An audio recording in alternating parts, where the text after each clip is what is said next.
é o nosso Deus. Irmãos, a nossa meditação nesta noite será no Salmo de número 34. É uma meditação bem simples, mas, entendo eu, mas bem objetiva também, uma vez que nosso grande desafio é sermos fiéis à palavra de Deus. Salmos 34, todo ele, quero fazer a leitura, os irmãos acompanhem a leitura da palavra do Senhor.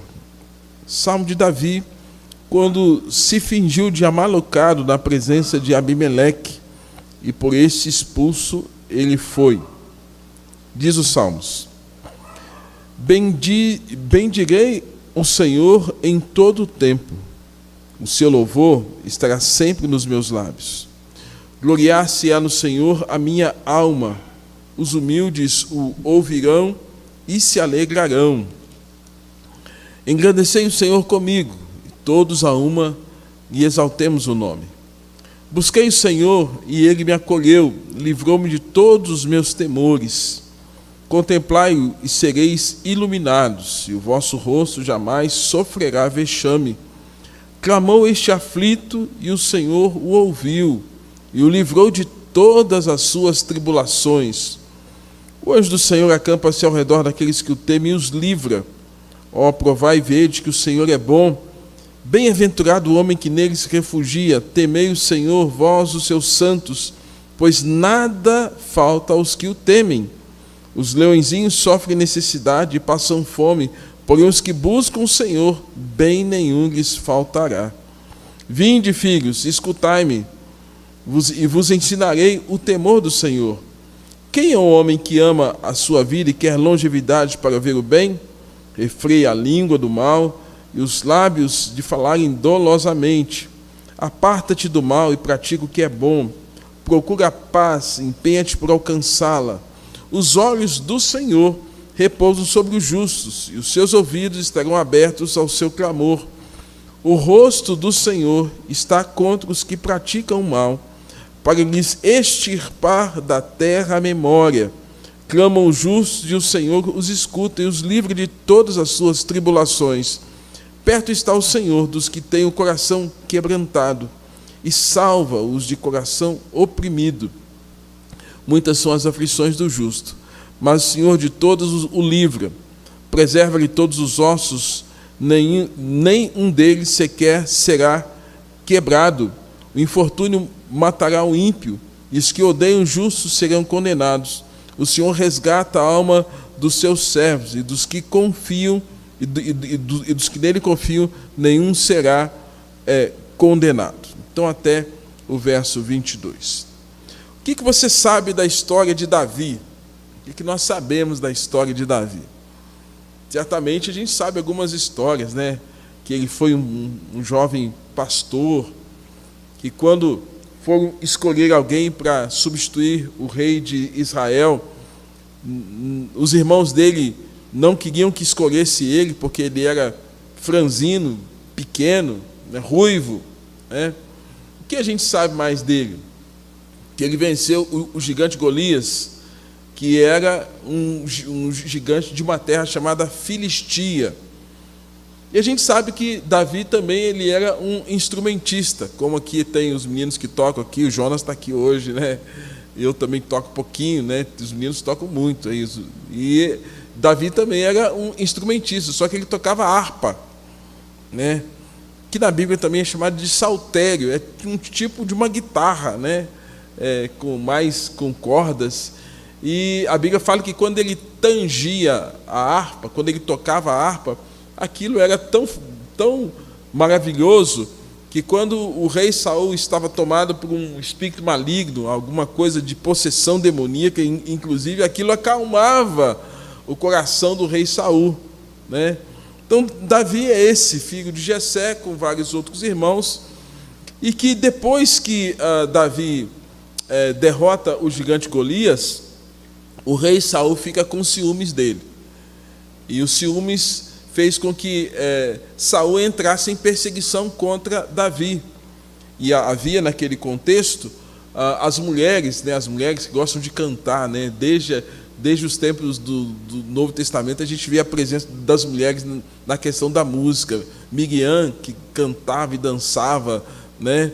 E aí a gente tem aqui as mulheres que cantavam quando Davi venceu Golias. Elas cantavam a seguinte música: que Saul venceu os seus milhares e Davi venceu os seus 10 milhares. Ou seja, a menção que a gente tem na história bíblica é que as mulheres estavam presentes ali, louvando a Deus e declarando a vitória do nosso Deus por meio das ações de Deus sobre a vida de Davi.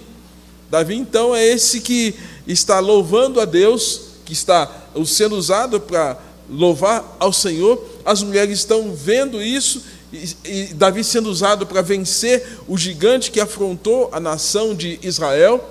E as mulheres então vão cantar: Saul matou os seus milhares, Davi matou os seus 10 milhares. E aí, por conta disso, como eu disse, o rei Saul começou a se enciumar. Você já sentiu ciúmes de alguém? Já sentiu ciúmes de alguém?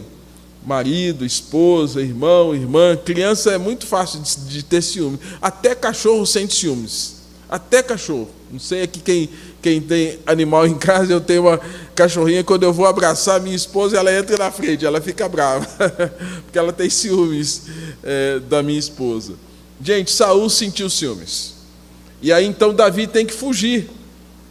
Gente, há momentos da vida que a gente é chamado para enfrentar a luta de cara, de frente. E há momentos que a gente vai ter que aprender a recuar. Quando teve que enfrentar Golias na força do Senhor, Davi foi e enfrentou. Pegou a funda, pegou a pedra e atirou na testa daquele gigante de 2,90 metros, e de fato Golias foi exterminado por afrontar o Deus de Israel.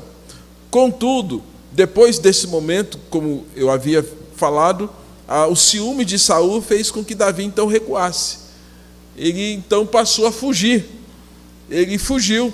E nessas fugas, nós temos aqui um momento que Davi está fugindo de Saul, que era rei de Israel, e ele vai em direção à Filistia.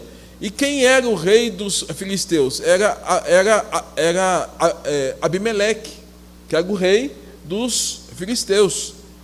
E é nesse contexto aqui que ele escreve os Salmos de número 34, que é os Salmos que eu quero compartilhar com os irmãos alguns detalhes desses Salmos. Salmo de número 34.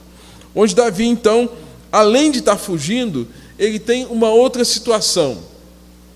Nós aqui no nosso país temos uma expressão que diz assim: fulano tal faz de bobo para viver. Já ouviu essa expressão? Fulano tal faz de bobo para viver. Davi fez de maluco para viver.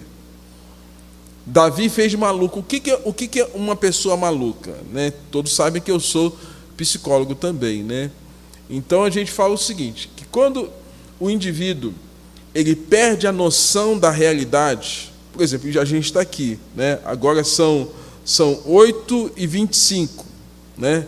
Uma quarta-feira, 8h25. Se alguém daqui do nosso grupo, não, hoje é domingo, 9 horas da manhã. Opa, como assim? Não é domingo, 9 horas da manhã. E a pessoa insistir que é domingo, 9 horas da manhã, eu vou falar assim: nossa, tem alguma coisa acontecendo. Essa pessoa saiu, ela perdeu a noção do real. E o real é que agora é noite, são 8h25 da noite, e ela está insistindo de que são que é domingo, 9 horas da manhã. E não é domingo, 9 horas da manhã. Então, às vezes, quando a pessoa sai da realidade, a gente pode dizer que ela entrou no que se chama num surto psicótico. Ela entra em surto. Ou pode ser um quadro de uma demência mesmo, ou pode ser um quadro associado a uma situação de Alzheimer.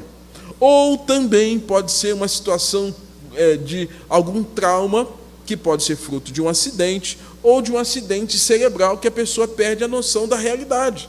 Aí a gente fala assim: nossa, fulano tal está surtado. A gente vai ter que entender os motivos pelos quais aquela pessoa saiu da realidade.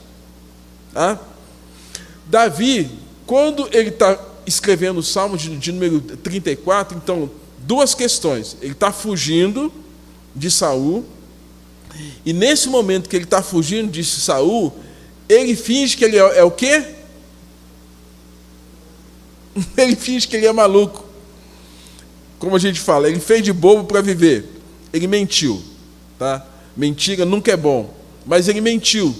Ele fez de bobo para viver. Ele fez que estava... E naquele contexto, uma pessoa amalucada, uma pessoa que perdeu a noção de realidade, ela tem alguns movimentos físicos involuntários, ela começa a babar. Então Davi começou a dar sinais de que ele era alguém louco. Mas ele não era louco, ele estava fazendo de louco para poder sobreviver. É esse Davi que está escrevendo os Salmos 34. Tá? Eu não estou falando aqui para ninguém fingir de louco, viu, gente? Por favor. Ninguém dá uma de Pinel, de maluco, não. Às vezes, as pressões da vida podem, sim, nos empurrar a circunstâncias onde a gente, por algum motivo, perca o equilíbrio emocional, equilíbrio entre razão e emoção, e, consequentemente, essa perda de noção de realidade pode fazer com que a gente entre em algum tipo de surto. Pode, sim. Um acidente, alguma coisa que aconteça, e aí a gente vai ter que entender que isso faz parte da nossa fragilidade como seres humanos. Ninguém, somente Deus é perfeito. Nós somos seres humanos e somos expostos a falhas nesses aspectos, os quais nós podemos adoecer até do ponto de vista mental. Não fosse isso, não haveria os médicos, psiquiatras, os psicólogos e profissionais de saúde mental que ajudam a pessoa nesse aspecto, tá bom? Então, o que a gente quer ver aqui? O pano de fundo dos Salmos 34 é esse. O que é o pano de fundo? O que está por trás da história? É isso, tá? Davi fugindo de Saul, encontrando Abimeleque, e ele fingindo que é o que está o quê? Que está louco. Aí, esse Davi, como eu disse há pouco, ele era músico, compositor, tocava harpa, saltério, né, tangia com louvor e arte ao nosso Deus. E a razão pela qual ele escreve os Salmos é essa história que está por trás. Tá? A história que está por trás desses Salmos é isso aqui. Tá? Então, o que ele está nos informando aqui? Então ele está dizendo o seguinte, lembrando que salmos são músicas, poesias, nós não temos a métrica, nós não temos a melodia, nós não temos os dados melódicos, as informações melódicas dos salmos, mas nós temos a letra dos salmos, e isso já nos basta. Então a letra é um texto inspirado por Deus, e esse texto de salmos nos traz mensagens preciosíssimas. Primeira delas, qual a atitude de Davi em relação a Deus nesse momento, né? Onde ele está diante de duas situações. Ele está com medo, porque nós vamos ver que ele está com medo. Alguém abre aqui do templo em 1 Samuel capítulo 21, verso de número 13. 1 Samuel 21, 13. Alguém pode ler aqui, depois eu replico a leitura aqui, visto que os que estão em casa também podem estar tendo essa informação. 1 Samuel, capítulo 21, verso 13. Se alguém achou, por favor, pode ler para nós.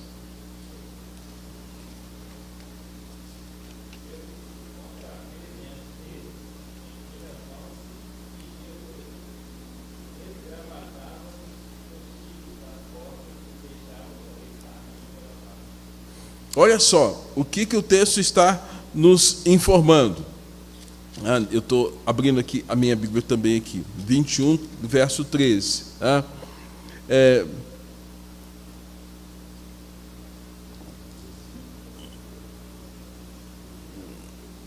Eu acho que eu peguei a referência errada, gente.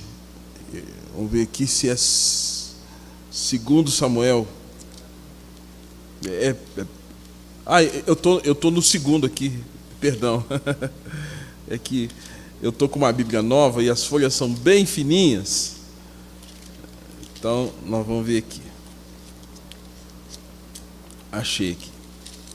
Ó, então, 21, 13. Pelo que se contrafez diante deles, em cujas mãos ele fingia de quê?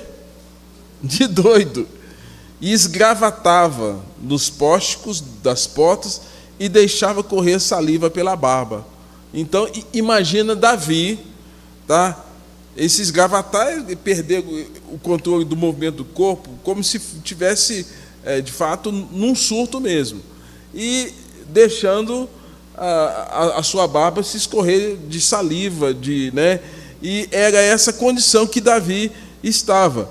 E diz o verso de número 12, né? Verso 12 fala assim: Davi guardou essas palavras, considerando-as consigo mesmo, e teve o quê? Muito medo. Teve medo. Medo de Aques, rei de Gade. Então, ele estava com medo de Saul, ele estava com medo de Gate. A reação de medo é uma reação que ou o medo paralisa o indivíduo, ou o medo faz com que esse indivíduo tenha uma contra-reação para vencer esse medo, né? E aí, a estratégia, a princípio, foi fingir de que ele era louco. Mas não foi somente essa estratégia que Davi faz uso dela. Davi, então, ao escrever os Salmos, ele quer mostrar o seguinte: que nós podemos passar por momentos da vida, os quais nós não temos controle do que vai acontecer conosco. Mas Deus tem o controle do que vai acontecer conosco. E Deus sabe quais são os nossos inimigos e quais são os nossos opositores, quais são os grandes obstáculos que nós temos que enfrentar. E é por isso que, ao invés de nossa boca tomar-se de murmuração, de reclamação e de queixas, de queixumes, a nossa boca ser instrumento de louvor e de adoração, e a nossa vida de louvor e adoração ao nosso Deus. Então, o que ele fala aqui? Ele nos ensina sobre benefícios e princípios que precisam estar presentes na vida de um justo. O que é um justo? Um homem que teme a Deus, uma mulher que teme a Deus, um jovem que teme a Deus, uma criança que teme ao Senhor. Essas coisas têm que estar presentes na nossa vida, apesar das dificuldades, dos obstáculos, das oposições que podem vir sobre nós. E aí, ele nos ensina, primeiro, bem dizer o Senhor em todo o tempo. É o grande desafio. Esse todo o tempo aqui inclui na hora boa e na hora ruim. Na hora ruim, na hora da dificuldade, como é difícil a gente adorar a Deus. Como é difícil a gente orar. Como é difícil a gente buscar o Senhor. Como é difícil, mas Davi está falando, nós precisamos bem dizer. E bem dizer é falar bem de Deus em todo o tempo, na hora boa e na hora ruim. E fala que assim, o seu louvor estará sempre nos meus lábios. Segundo, ele fala que ele tinha que gloriar-se no Senhor, né? Ou seja, esse gloriar-se no Senhor é se deleitar, esse desfrutar da presença do Senhor. Gloriar-se-á no Senhor a minha alma, e os humildes o ouvirão e se alegrarão. É se deleitar em Deus, né? Eu confesso, irmãos, que a música, particularmente para mim, me faz muito bem. Os hinos tradicionais, os cânticos, quando a letra é boa, evidentemente, né? Me faz muito bem. E muitas vezes nós estamos adorando a Deus naqueles momentos difíceis, e quando nós estamos louvando a Deus, parece que algo especial acontece, até porque a Bíblia nos ensina que o nosso Deus habita no meio dos louvores. Então parece que quando nós falamos bem de Deus, exaltamos ao Senhor, Ele devolve a nós essa exaltação que nós tributamos a Ele, trazendo paz ao nosso coração, trazendo deleite para a nossa alma. Por isso que, por mais que alguém tenha dificuldade para cantar, e eu sei que tem algumas pessoas nas nossas igrejas que são desafinadas, só lá no céu que o negócio vai consertar. Aqui na terra não conserta mais, só lá no céu. Mas se ela se deleita na adoração, no louvor a Deus, eu tenho certeza que Deus traz edificação espiritual para a vida dela ao ouvir um hino, ao ouvir uma canção, enfim, nesses momentos. É exatamente isso que Davi quer que a gente entenda, o quanto nós precisamos bendizer o Senhor e nos gloriarmos na presença do Senhor. O verso 3, ele está dizendo assim: engrandecei o Senhor comigo. Ele está chamando você e eu para nós estarmos falando bem do nosso Deus, não diminuindo o nosso Deus, mas elevando o nome do nosso Deus. E amados, nós elevamos o nome do nosso Deus à medida que nós oramos, lemos as Escrituras, nos santificamos e damos testemunho vibrante de quem é o Senhor na nossa vida. Ele fala: engrandecei o Senhor comigo e todos a uma lhe exaltemos o nome. Quarta coisa que eu aprendo nesse texto aqui, com essa história, com esse pano de fundo que Davi nos mostra. Ele fala o seguinte, verso 4: busquei o Senhor e Ele me acolheu, livrou-me de todos os meus temores. Ou seja, ele fala o quanto nós precisamos buscar o Senhor. Certa feita, um dos discípulos fez uma pergunta para Jesus, e a pergunta foi: Senhor, para quem iremos? Para quem iremos? E a pergunta é retórica, porque muitas vezes nós passamos momentos os quais, irmãos, que nossos parentes não têm uma palavra, não têm uma direção, não têm uma resposta para nós, não têm um apoio tão necessário quanto Deus tem para nós, mas Deus tem. E é exatamente nessas horas que a gente tem que entender que somente Deus vai suprir as necessidades da nossa alma, e mais ninguém. Por isso que a Bíblia nos ensina a buscar, pois, o reino de Deus em primeiro lugar. Por isso que o grande mandamento ensinado por Jesus, é amar a Deus sobre todas as coisas e o próximo como a si mesmo. Então Deus tem que estar na frente. Essa adoração, esse louvor, essa busca deve ser prioritariamente para com Deus. E aí, quando nós buscamos o Senhor, Ele nos acolhe. Ele nos acode, é o que o verso de número 4 fala: busquei o Senhor e Ele me acolheu, livrou-me de todos os meus temores. Quais os temores que você tem? Quais os medos que você tem? Quais os medos que nos acompanham? Quais as dificuldades que vêm sobre nós? Eu estava aqui há pouco falando com a dona Beth, que está aqui na frente, no nosso culto. Ela falou: eu tenho medo de ir à frente. Tem gente que tem medo de ir à frente, mas tem gente que tem outros medos. O medo de se expor, o medo de falar, o medo de enfrentar os problemas, o medo de ficar sozinho, o medo da solidão. Vários medos que estão aí, de alguma forma, como um grande fantasma, um grande monstro tentando destruir as pessoas. Mas o Senhor nos ensina na sua palavra que, quando nós buscamos Ele, Ele nos acolhe e Ele nos livra de todo medo. Davi já tinha tido aquela experiência. Durante um bom tempo, um filisteu de 2,90 m ficava afrontando o Deus do povo hebreu, o Deus dos israelitas. E essa afronta chegou aos ouvidos de Davi. E Davi, quando viu todo o exército de Saul fugindo e com medo de Golias, ele falou: olha, eu vou contra ti, não em meu nome, mas eu vou em nome do meu Deus, eu vou em nome do meu Senhor. E ele foi, adolescente, 16 anos aproximadamente, ruivozinho, foi lá, pegou a sua funda, pegou 3 pedras lisas do ribeiro e foi lá para o campo de batalha. Ele falou: eu sou pequeno, mas meu Deus é maior. Eu sou pequeno, mas meu Deus é grandioso. E foi isso que ele fez. E então ele tinha experiência para falar que Deus livrava. E Deus livrou Davi, livrou desses temores. Enquanto todo mundo, inclusive o rei Saul, estava com medo de Golias, Davi falou: opa, não, eu vou lá, eu enfrento, eu vou enfrentar isso aí. Não que ele enfrentou na força dele, mas ele enfrentou na força do Senhor. É isso aqui. Então ele tinha cátedra, a gente fala, né? Cátedra, ele tinha experiência, ele tinha vivência para falar: Deus livra quando nós buscamos. Deus livra quando nós buscamos, né? Diz ainda, verso de número 5 e 6, ele fala assim: contemplai-o e sereis iluminados, e o vosso rosto jamais sofrerá vexame. Clamou este aflito, e o Senhor ouviu e o livrou de todas as suas tribulações. Primeiro ele fala de temor. Deus livrou de todos os temores. Depois ele fala de algo concreto, porque tribulação é algo concreto.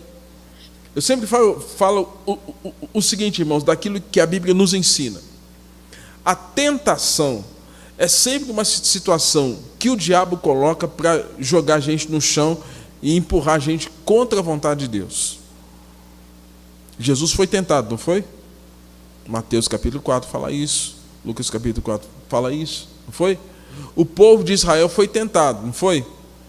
Foi tentado. E aí, naqueles momentos em que houve privação, eles ficaram reclamando. Quando havia a necessidade de pão, Deus deu pão. Havia necessidade de água, Deus deu água, saindo da rocha.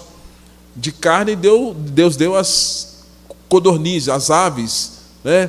Deus supriu. Se precisava de sombra, Deus dava nuvem. Se precisava de alguma coisa que os guiasse à noite, Deus deu a coluna de fogo. Deus deu, mas mesmo assim o povo que reclamava de Moisés e de Deus. Aí a Bíblia fala que esse povo que reclamou de Deus e de Moisés o tempo todo, eles tentaram ao Senhor. E o Senhor, por conta da tentação deles, muitos não foram aprovados por causa disso, né? Tentação é sempre uma situação para jogar você contra Deus. Provação, Deus está querendo ver até quando e até onde vai a sua fé. É uma provinha que Deus coloca para você.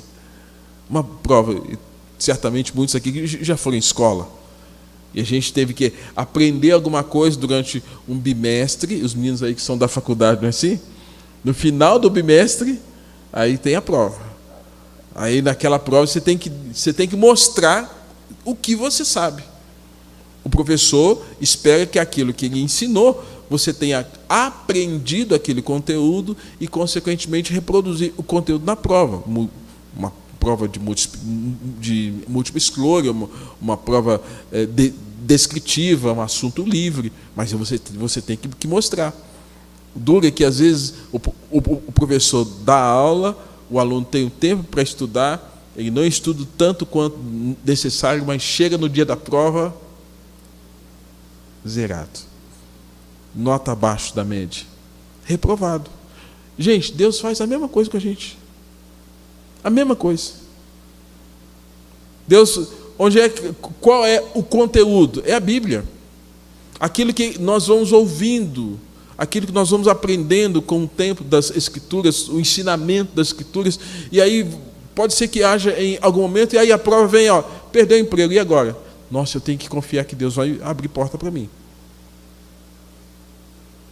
Eu fiquei doente, eu tenho que crer que o Senhor ou vai me dar condição de que eu supere as dificuldades com essa doença, ou Deus vai me curar dessa enfermidade. Eu estou com crise no relacionamento no meu casamento, então vai ter que melhorar você, sua fala, sua atenção, como é que você lida com a sua personalidade em relação à prova. A tribulação é a intensificação da prova. Certamente aqui os meninos de faculdade já tiveram aquele dia assim que o professor do nada falou assim: gente, hoje tem prova. Passou já por isso? Já?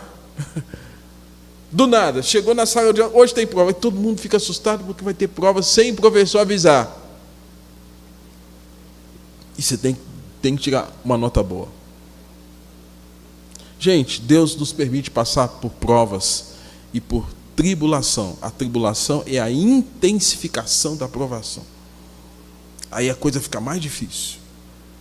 Para saber até onde vai a nossa fé. Como é que está a nossa resistência espiritual, a nossa resiliência espiritual? Gente, é esse Davi que está passando que passou por essas coisas que eu citei no início, e muitas outras, que está dizendo assim, olha, clamou esse aflito até então era ele. E o Senhor ouviu e o livrou de todas as suas tribulações. O teste aqui, para vencer a tribulação, era a confiança em Deus, a confiança na palavra do Senhor, a certeza de que Deus não o abandonaria. E é por isso que ele vai dizer no verso 7, o anjo do Senhor acampa-se ao redor daqueles que o temem e os livra. E essa comparação do anjo do Senhor, para quem aqui já serviu o exército ou não, nos faz pensar que acampamento de um exército é quando você está ali em prontidão, você está no campo de batalha e você está, às vezes, em situação de descanso, mas no menor sinal do comandante você está pronto para enfrentar. E aqui há uma referência do anjo do Senhor. Alguns momentos na Bíblia, o anjo do Senhor é uma referência do próprio Jesus, no contexto do Velho Testamento, e outras há uma referência sobre acerca de que os anjos são ministros de Deus, tal qual Hebreus nos ensina, e que é uma milícia de anjos que estão prontos para intervir em favor do justo. Como tem anjos que foram criados por Deus, mas não permaneceram no estado de perfeição, porque Lúcifer caiu e com ele um terço da milícia angelical caiu, ou seja, entrou em estado de pecado e agora estão em estado de condenação eterna. E esses são os demônios que atuam sobre a vida das pessoas, a mente das pessoas, o comportamento das pessoas, averso a Deus. Mas existem aqueles anjos que permanecem no seu estado de santidade e retidão, subordinados a Deus para serem instrumentos de Deus em nosso favor. Nós não acreditamos em anjo da guarda, viu? Mas a Bíblia fala que os anjos o anjo do Senhor acampa ao seu redor. Ou seja, vários anjos estão a serviço de Deus para cuidar de nós. Então, temos essas duas interpretações. O anjo do Senhor, uma referência ao próprio Cristo no contexto do Velho Testamento, e como esses anjos, de qualquer forma, nós temos aqui a proteção de Deus. Davi está falando assim, olha, o anjo do Senhor acampa-se ao redor daqueles que o temem. E o que ele faz? Ele livra. Ele livra. Davi então fala isso, ou seja, ele não precisava dar uma de amalucado e nem ficar com o quê? Com medo. Mas ele, representando a nós, na nossa humanidade, quando a gente se vê em situação de aperto, a gente fica com medo, sim. A gente perde a noção da realidade, sim. Mas ele fala, o anjo do Senhor acampa-se ao redor daqueles que o temem e esse os livra. E ele faz uma provocação para mim e para você. Provai e vede que o Senhor é bom. Experimenta. E isso nos faz pensar, irmãos, que a fé cristã não é só um conjunto de doutrinas as quais eu aprendo e traduzo com fidelidade as doutrinas bíblicas, mas aqui nos ensina que esse provar e vede nos leva a uma reflexão que a vida cristã é também experiencial. Provem. O que fala Romanos capítulo de número 1, verso 16, 17? O justo viverá? Viva a sua fé. Prove que o Senhor é bom. Prove que quando você estiver em situação de dificuldade, clame ao Senhor, ore ao Senhor e veja o quanto Ele está disposto a livrar você desses momentos difíceis. E aí ele fala, que feliz o homem que confia no Senhor. Verso de número 8, a seguir, provai e vede que o Senhor é bom, bem-aventurado. Mais ou menos no mês de agosto, eu dei uma série de estudos aqui em nossa igreja falando sobre Mateus capítulo de número 5, as bem-aventuranças, e essas bem-aventuranças, elas estão repletas em toda a Bíblia. Em toda a Bíblia a gente encontra sinais dessas informações de ser bem-aventurado. E aqui ele fala, bem-aventurado, feliz o homem que se refugia no Senhor. Temei o Senhor, vós os seus santos, pois nada falta aos que o temem. Portanto, irmãos, nós temos aqui, incluindo o verso 9, o verso 10, todo esse cuidado de Deus para conosco, a provisão do Senhor, onde ele fala, os leõezinhos sofrem necessidade e passam fome, porém os que buscam o Senhor, bem nenhum lhes faltará. Até o verso 10, nós temos aqui Davi mostrando que Deus deve ser adorado, Deus deve ser louvado, o Senhor deve ser magnificado, o nome dele deve ser engrandecido, nós devemos buscar o Senhor, nós devemos clamar o Senhor, nós seremos protegidos por ele, nós devemos experimentar essa vida cristã, provando e vendo quanto o Senhor é bom. Ele fala acerca dos leõezinhos, né, que sofrem necessidade e passam fome, porém os que buscam o Senhor, bem nenhum lhes faltará. Amém. Mas ele não para aqui. Ele não para aqui. E a partir do verso de número 11, eu vou pedir que a igreja que está aqui comigo, presente aqui, leia comigo o verso 11. Vamos ler juntos? Salmos 34, 11, vamos lá? Vamos ler junto? Vamos lá? Vinde, filhos, escutai-me, eu vos ensinarei o temor do Senhor. Então, Davi até o verso 10, ele está explicando isso tudo. Aí, no verso 11, ele está falando, vinde, filhos, escutai-vos, e eu vos ensinarei o temor do Senhor.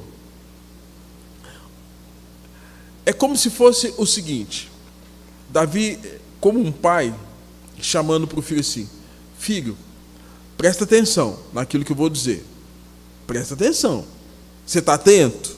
Então olha, presta atenção naquilo que eu quero dizer para você. E aí então ele passa a tecer detalhadamente coisas que são práticas, que vão corroborar, ou seja, que vão ajudar a gente a ter essa vida de fé e experimentar esses benefícios, essas bênçãos espirituais que Deus nos dá aqui nos Salmos.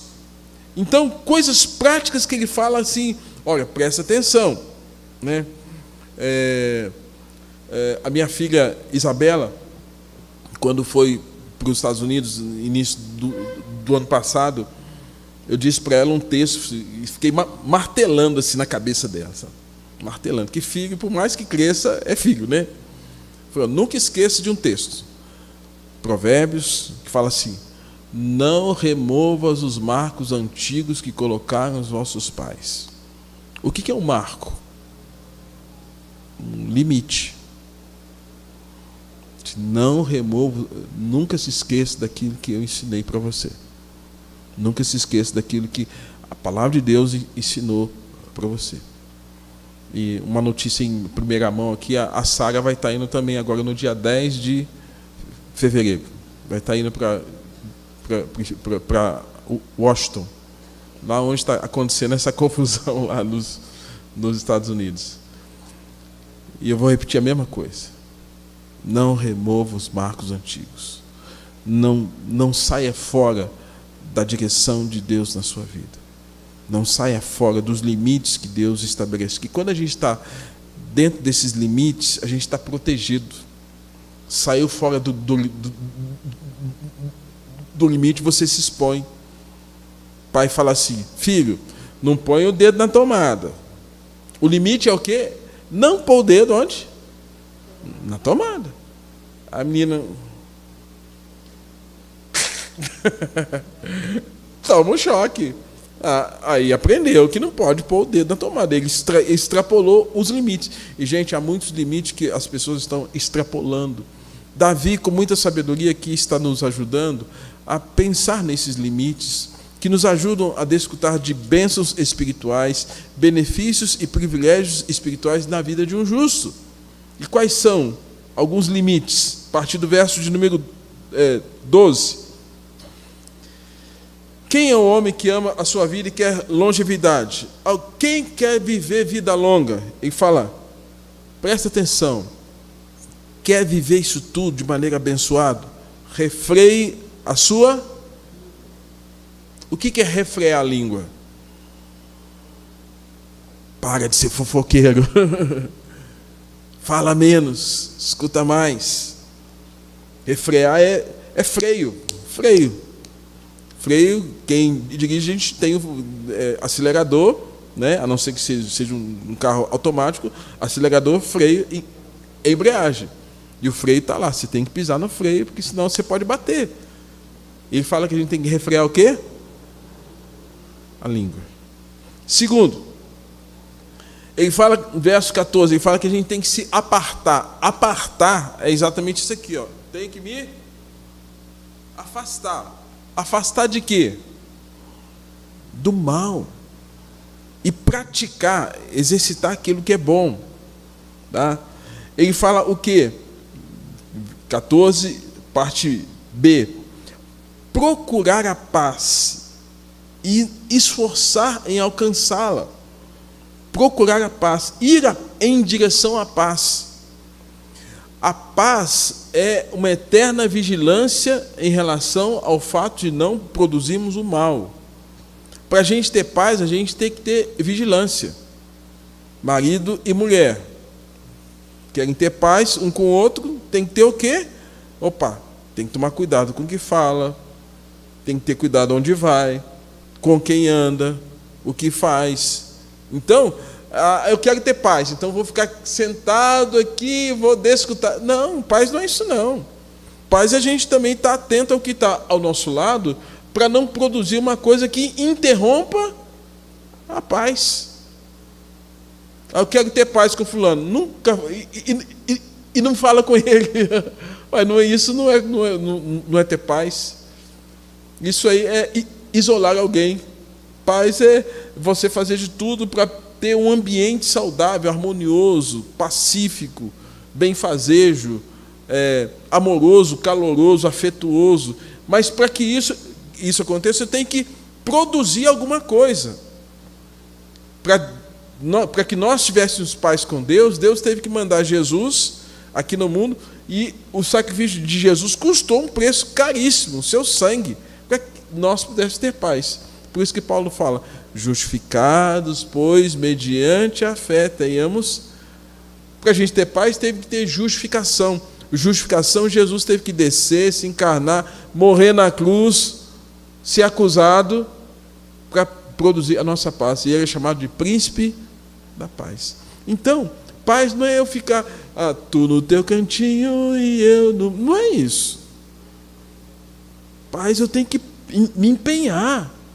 Eu quero ter paz com alguém, eu tenho que me empenhar a ter paz com ela. Às vezes, de fato, eu vou me silenciar. Eu não vou ser tanto afoito para responder na lata aquilo que o outro fala comigo. Eu vou pensar, avaliar e como traduzir aquilo de maneira mais harmônica, mais saudável, né? Então, é uma dica que Davi está falando, gente, olha, presta atenção naquilo que me escutem, né? E eu vos ensinarei o temor do Senhor. Primeira coisa, refreia a língua. Segundo, aparta-te do mal, pratica aquilo que é bom, procura a paz, empenha-te por alcançá-lo.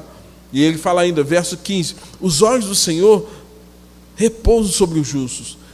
Deus está olhando para você, Deus não está com os olhos vendados, com as mãos atadas, Deus está olhando para você. Saiba que Deus tem olhos sobre a sua vida, e a seu tempo Ele há de contemplar aquilo que for do agrado dEle, né? Verso 16, o rosto do Senhor está contra os que praticam o mal.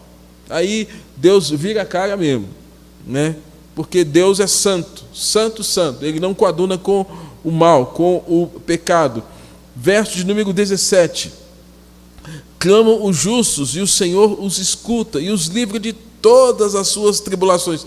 Ele está repetindo aquilo que ele já falou lá no verso de número 6, clamou esse aflito e o Senhor o ouviu e o livrou de todas as suas tribulações. Agora o 17 ele está dizendo, clamam os justos, e o Senhor os escuta e os livra de todas as suas tribulações. Novamente ele está falando, perto está o Senhor dos que têm o coração quebrantado. Gente, a dica é coração humilde, coração quebrantado diante de Deus. Ele fala, E esse Deus vai salvar os que têm um espírito oprimido, gente que se quebranta diante do Senhor, né? Ele fala ainda que ele não nos engana, porque ele fala: muitas são as aflições do justo. Por que são muitas as aflições do justo? Tem gente que fala assim: puxa vida, agora que eu sou crente, nunca mais vou ter problema. Não sei onde é que ele escutou essa história. Sabe por quê? Porque quando a gente está sem Cristo, nossos olhos estão vendados, nossos ouvidos estão tapados, né? Nossa boca também está tapada. Calvino fala que o homem sem Cristo está cego, surdo e mudo para as coisas espirituais. Um morto não vai discernir nada de bom. Uma pessoa sem Cristo, ela não discerne espiritualmente as coisas divinas, santas e sagradas. Só depois da conversão que abre-se os olhos, destapa-se os ouvidos, abre-se a boca. E aí o que vai acontecer? Agora que eu tenho o Espírito de Deus na minha vida, eu consigo enxergar mais escuridão que estava à minha volta, mais maldade, mais pecado, porque antes eu estava vivendo na própria escuridão, eu estava vivendo no próprio pecado, eu estava vivendo conforme os desejos da carne. Agora que eu sou crente, parece que agora eu consigo ver toda a treva que estava ao meu lado. E a Bíblia nos ensina, irmãos, que o Senhor, quando entra nos nossos corações, abre os nossos olhos e nos faz andar como a luz da aurora. Nós estamos andando na luz, mas ao nosso lado, à nossa volta, tem muita treva. É por isso que as trevas, dificuldades, problemas, aflições, perseguições, oposições vão vir, e o Senhor fala: muitas são as aflições de quem? Do justo. Sabe por quê? Porque o injusto, o ímpio, ele não vê nada disso.